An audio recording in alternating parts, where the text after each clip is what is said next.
Welcome to the Friends with Money podcast, brought to you by Money Magazine, creating financial freedom for Australians since 1999.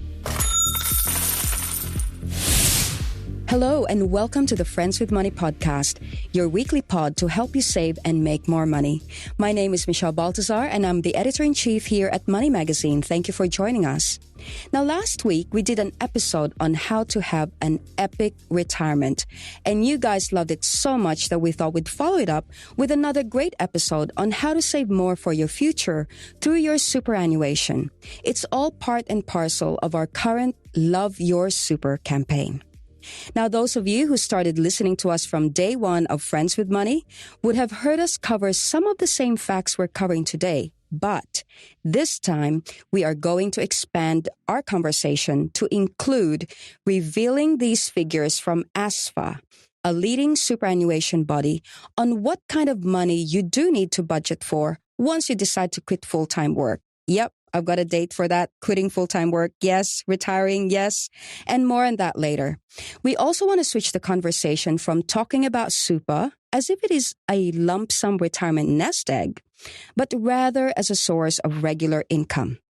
To delve into this topic of using super as a source of regular income when you do retire or maybe part retire is Virgin Money Super General Manager Christopher Sozou. Christopher, thanks for joining us. Thanks for having me. Now, Christopher, let's start with the basics. Why is super such a powerful way to save for your future? I mean, look, super was designed for this specific thing, saving for your future post-retirement, and it gives you an incentive to do so. And that incentive is a lower tax rate for both your contributions into the super system as well as your earnings in the super system. All right, let's take that just a step back. What do you mean by contributions and also B, your earnings? So I think the best way to answer this is to draw parallels with a bank account. So if you think of contributions, think of it as the deposits you make into the account. Now, most working Australians, they get a percentage of their salary deposited into their super account by their employer at a rate of 11%. And that's the current, what we call super guarantee or SG.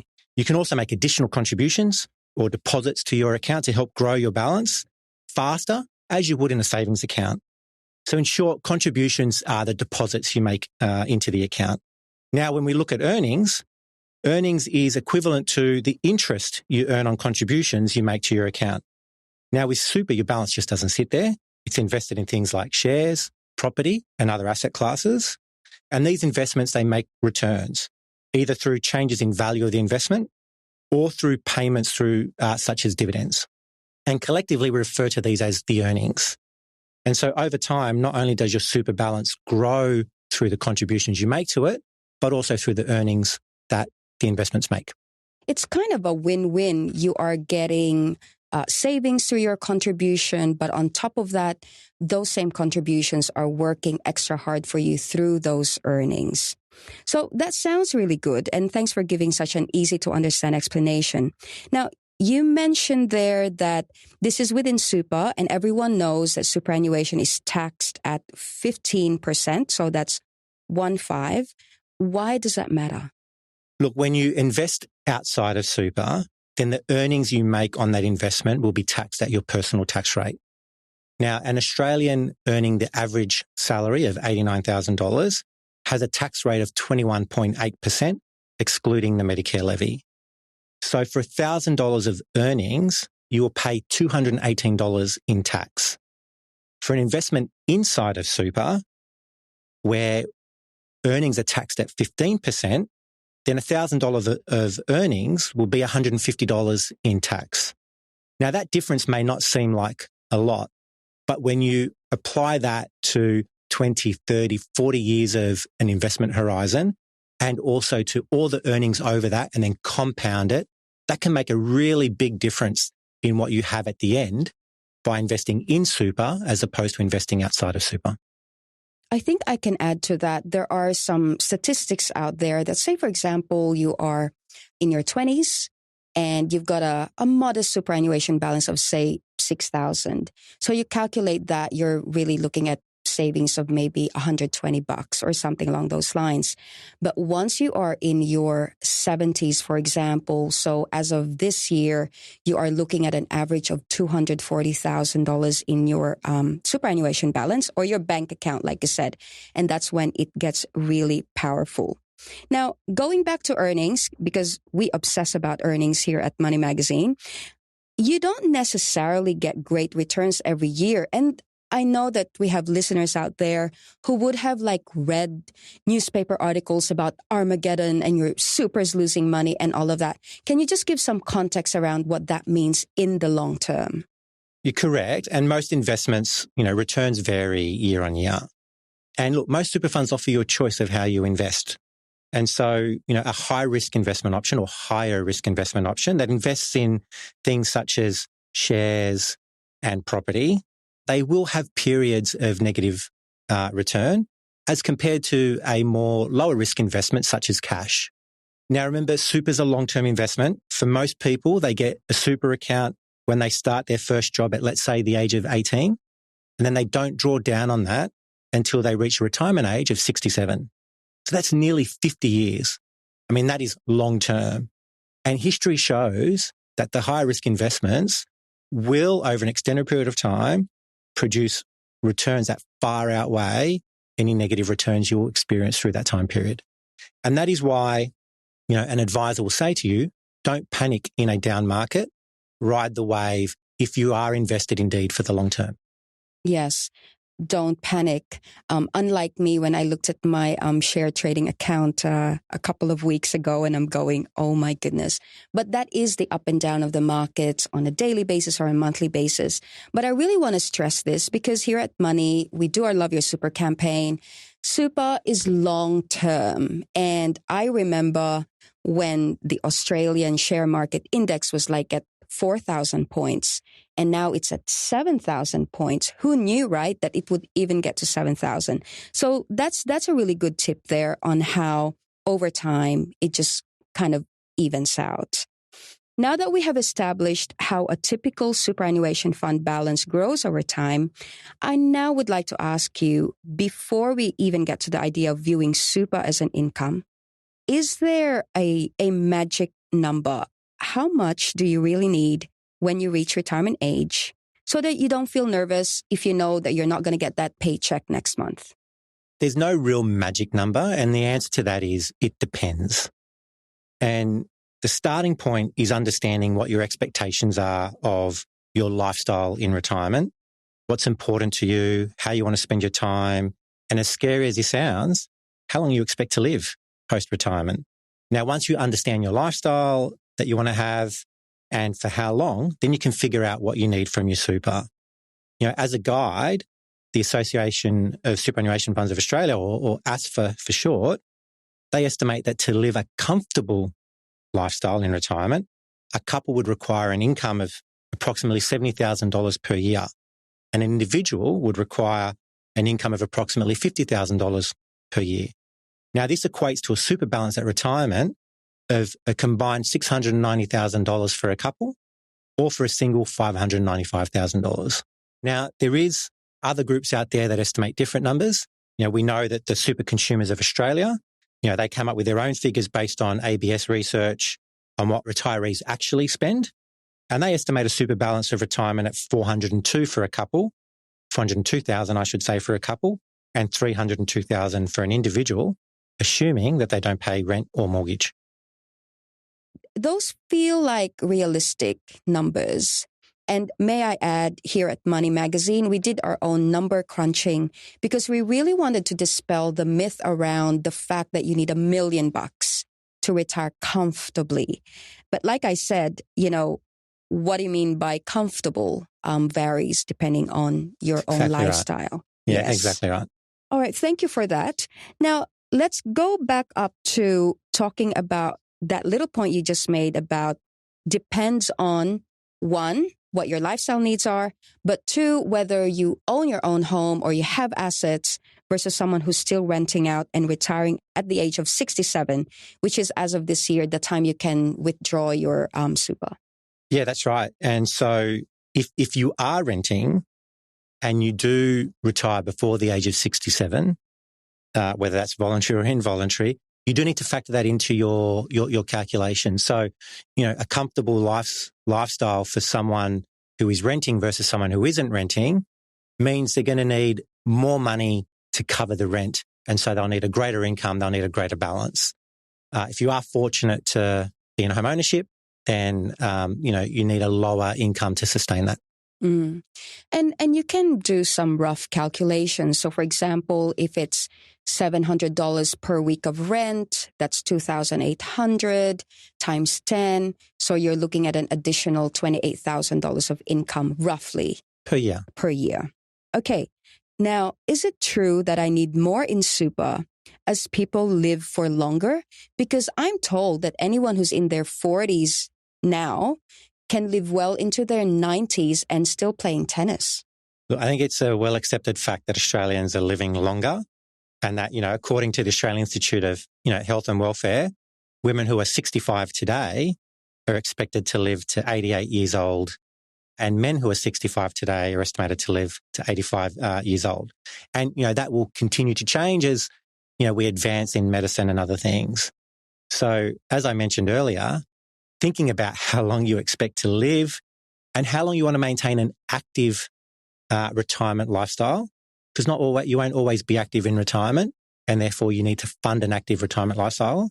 That's where you want to think about that from a super balance perspective and income perspective. I want to talk now about our listeners who are thinking about where they are with their super. They've checked their balance. It's a six-figure if they're in their 50s or 60s. But how can you tell if you're on track with your retirement? Look, most super funds offer you tools and calculators to estimate how much super you might need to retire and then how you're tracking against that. On the Virgin Money Super public website, you can find our retirement income calculator.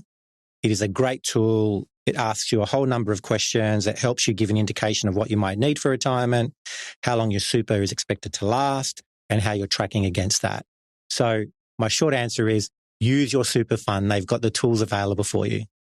I shall do that. Okay, so let's fast forward to the day I turn 67. Hint, hint, that's millions of years away. And I couldn't wait to cash out my super. Do I just withdraw the money as I would in a bank? Look, there's nothing stopping you from doing that. But I believe that most advisors would recommend that you don't do that. So, in the superannuation system, there are two types of accounts. There's the accumulation account, and that's what we spend most of the time talking about. That is the phase of the process where you are contributing to and growing your balance, and we know that there's a 15% tax incentive during that phase. Then there is the pension phase. So once you reach retirement age and you convert your account from a super account, from an accumulation account to a pension account, well, that's when you kick over to the zero tax rate. That means that any earnings that you earn on your balance once you convert it to a pension phase account attracts a 0% tax. And that means that your super would last longer than if you withdrew it and invested it outside of super. Can we do it now?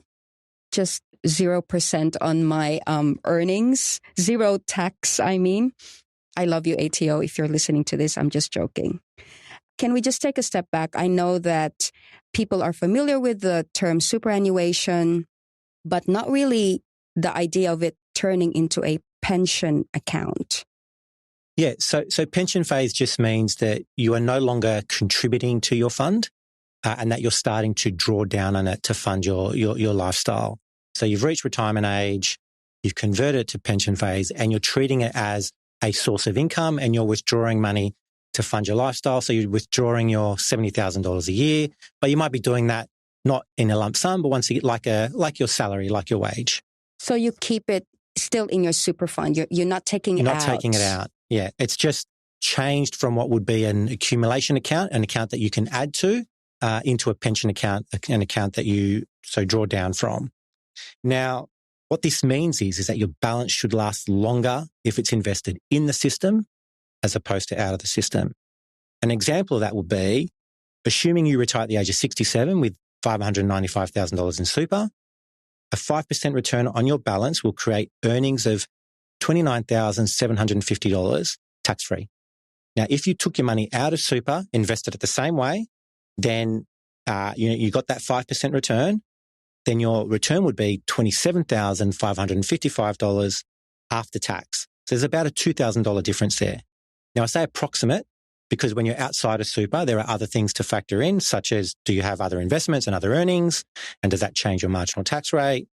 There's, whether you're eligible for the seniors and pension tax offset. But in any event, you will be better off from a tax perspective, keeping it in super and investing it through there and drawing down as you need it.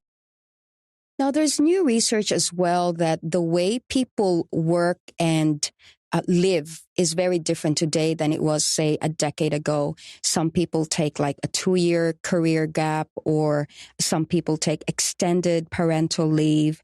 So for those who have interrupted work patterns, or maybe they've started a business, what do they do so that they are not far from that estimate you gave of between, 400,000 and 700,000 come retirement? The best thing that they can do is to get advice. And, most super funds offer a basic advice service at no additional charge. Virgin Money Super definitely does. You can get what we call simple super advice. And then if you want some more complex advice, they also offer that for a small fee. But the starting point in that situation would always be get some advice. Get professional financial advice. And super funds offer that already, isn't it? Like it's within, because a lot of people, we do pay admin fee, we pay other fees, and that's included. It's like a service that's provided. That's right. But I know that it cannot be specific, or it's broadly general, or is it personal? There are limitations. Yeah, there are certain limitations to it. It doesn't go into your full personal circumstances. So it will be non-personal advice, or what we call simple super advice. And it is available without any additional charge. As I said, Virgin Money Super definitely has that offering. If you do want to get into more complex topics, then we can go into personal advice, and it will be personal. There will be what we call a statement of advice provided. And for that, there is generally a service fee charged on top of what you would normally pay. Amazing, amazing. I think that's great. And I don't think a lot of people know that. Now, we have to call it a day there. We've covered so much, and I do appreciate each and every one of our listeners who's hang on for dear life and making sure they understand super. And there's really more of all that good stuff through your website, which is virginmoney.com.au. And this episode definitely about retirement, superannuation. We've done this in partnership with Virgin Super. Now, I know this is stating the obvious, but this is general information. I don't know your personal circumstances, so if you need individual advice, you do have to seek the information from a professional financial advisor.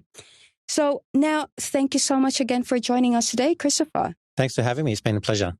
Now, before we go, don't forget that if you enjoy listening to the Friends with Money podcast, we'd love for you to recommend it to your own friends or family, or you can help us out by leaving a review on iTunes or the Apple Podcast app. A 5-star rating will not go astray. You can also send in any questions, comments, or even topics you'd love for us to cover through our dedicated email, which is podcast@moneymag.com.au. And finally, I know I say this all the time, but please check out moneymag.com.au for all our financial news and stories. That's it for this episode. I'm Michelle Baltazar. Bye for now.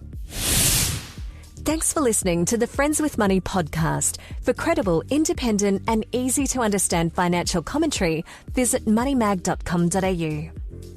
Please remember that the views and opinions expressed in this podcast are general in nature, and further independent advice and research based on your personal circumstances should be sought before making an investment decision.